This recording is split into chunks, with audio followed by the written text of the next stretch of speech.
बिस्मिल्लाहिर्रहमानिर्रहीम। आज का हमारा चैप्टर है नबूवत मिली। पैगम्बर इस्लाम मोहम्मद सल्लल्लाहु अलैहि वसल्लम की ज़िंदगी में अब एक नई तब्दीली पैदा हो चली थी। अब आपकी तवज्जो तन्हाई में बैठकर अल्लाह की इबादत करने और अपने माहौल की अखलाकी और मजहबी गिरावट पर गौर करने की तरफ बढ़ने लगी थी।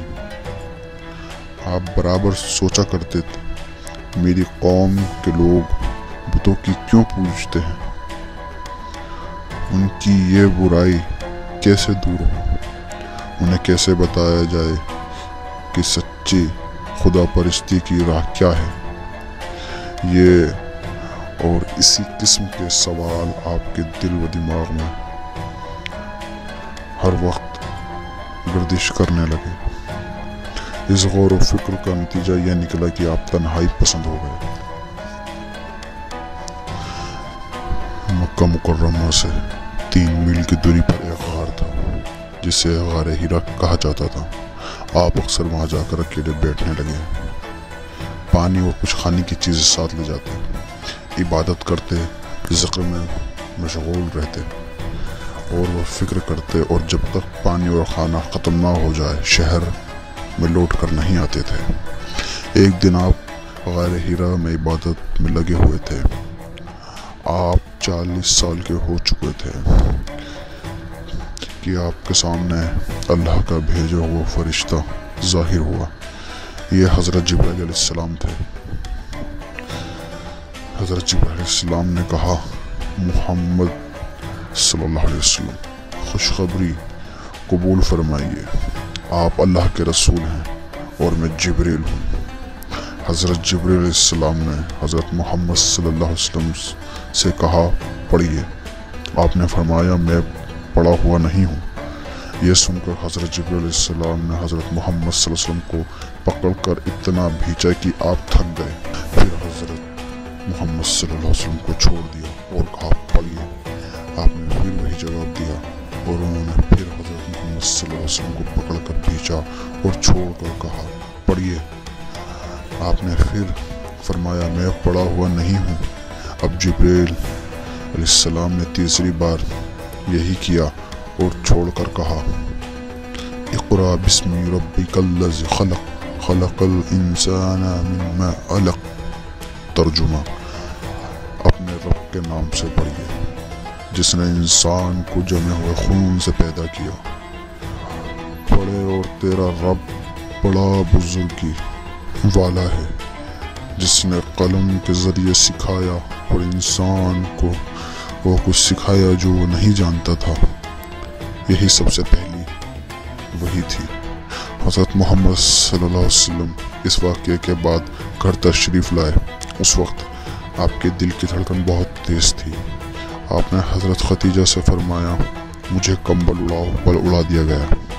जब आपको कुछ सुकून हुआ तो आपने हज़रत खदीजा से पूरा किस्सा सुनाया और फरमाया, मुझे अपनी जान का ख़तरा है। हज़रत खदीजा रज़ियल्लाहु अन्हा ने फरमाया, नहीं, हरगिज़ नहीं, आपकी जान को ख़तरा नहीं हो सकता। खुदा आपको रुसवा नहीं करेगा। आप रिश्तेदारों का हक अदा करते हैं, लोगों के बोझ को आप खुद उठाते हैं, फ़कीरों और मिस्कीनों की आप मदद करते हैं, मुसाफिरों की मेहमान नवाजी करते हैं, इंसाफ के लिए आप लोगों की मुसीबतों में काम आते हैं। जब हज़रत खदीजा को अपने दिल के इत्मीनान की ज़रूरत हुई, इसलिए वह नबी सल्लल्लाहु अलैहि वसल्लम को लेकर अपने रिश्ते के चचेरे भाई वक़्कार बिन नफ़ूल के पास गई। वक़्कार बिन नफ़ूल बूढ़े दीनदार ईसाई थे जो अपने दीन की जहलियत बातों को छोड़कर किसी नए नबी के आने के इंतज़ार कर रहे थे। उन पर गहरी नज़र थी। हज़रत खदीजा रज़ियल्लाहु अन्हा की दरख्वास्त पर नबी सल्लल्लाहु अलैहि वसल्लम ने वक़्कार बिन नफ़ूल के सामने जिब्रील के आने और वही लाने का पूरा किस्सा सुनाया। वक़्कार बोल उठे, यही है वो छिपे भेद जानने वाला फरिश्ता जो मूसा अलैहिस्सलाम पर उतरा था। एक काश मैं जवान होता ایک کاش میں اس وقت تک زندہ رہتا جب قوم آپ کو نکال دے گی۔ رسول اللہ صلی اللہ علیہ وسلم نے پوچھا کیا مجھے میری قوم نکال دے گی؟ وقار بولے ہاں، اس دنیا میں جس کسی نے ایسی تعلیم پیش کی اس سے شروع میں لوگوں نے دشمن ہی سمجھا۔ کاش میں ہجرت کے وقت تک زندہ رہوں اور حضور صلی اللہ علیہ وسلم کی مدد کر سکوں۔ اس وقت وقار بہت ہی بوڑھے ہو چکے تھے، آنکھوں کی روشنی بھی ختم ہو چکی تھی۔ اس واقعے کے کچھ ہی دنوں بعد ان کا انتقال ہو گیا۔ اس کے بعد حضرت جبرائیل کا آنا لگ بھگ 6 مہینے تک رکا رہا۔ وہی کا انتظار آپ کو رہنے لگا، یہاں تک کہ حضرت جبرائیل آئے اور پھر آتے رہے اور آپ کو اطمینان دلاتے رہے کہ آپ کا چناؤ اللہ کے رسول کے لیے کیا جا چکا ہے۔ امید ہے آپ کو یہ ویڈیو بھی پسند آئی ہوگی۔ انشاءاللہ اگلی ویڈیو میں آپ سے پھر ملاقات ہوگی۔ اس ویڈیو کو لائک، شیئر اور سبسکرائب ضرور کریں۔ اللہ حافظ۔